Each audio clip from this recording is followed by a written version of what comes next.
Hello guys, welcome to my second cooking series. Thumbnail দেখে তো বুঝেই গেছেন আজকে আমরা কি বানাতে চলেছি। আজকে আমরা বানাবো পনির দো পেঁয়াজা। প্রথমে পনিরগুলোকে পিস পিস করে কেটে নিতে হবে। তারপর একটি পাত্রে 150 গ্রাম টক দই, তার মধ্যে লঙ্কার গুঁড়ো, হলুদের গুঁড়ো, লবণ দিয়ে ওটিকে ভালো করে একটি চামচের মাধ্যমে মিশিয়ে নিতে হবে। আর উপর দিয়ে দিতে হবে কস্তুরি মেথি, সেটিকেও ওই উপর দিয়ে ছিটিয়ে দিতে হবে। ওটি ছিটানো হয়ে গেলে আমরা যে পনিরগুলো কেটে রেখেছিলাম ওটা এই পেস্টের মধ্যে দিয়ে ওটাকে ভালো করে মিশিয়ে ইপিট ওপিট দিয়ে কিছুক্ষণ রেস্ট দিতে হবে।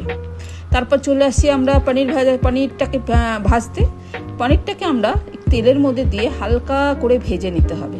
ভাজা হয়ে গেলে ওই তেলে আমরা তেজপাতা, দারচিনি, জিরে, পেঁয়াজ দিয়ে ওটিকে ভালো করে নেড়ে ওর মধ্যে আমরা দেব আদা বাটা, রসুন বাটা, এবং মশলার মধ্যে দেব লঙ্কার গুঁড়ো, জিরের গুঁড়ো, ধনের গুঁড়ো আর একটু গরম মশলার গুঁড়ো।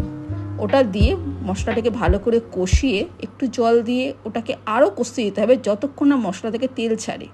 তারপর যে পনিরগুলো আমরা ভেজে রেখেছিলাম ওই পনিরগুলো দিতে হবে ওই মশলাটির মধ্যে।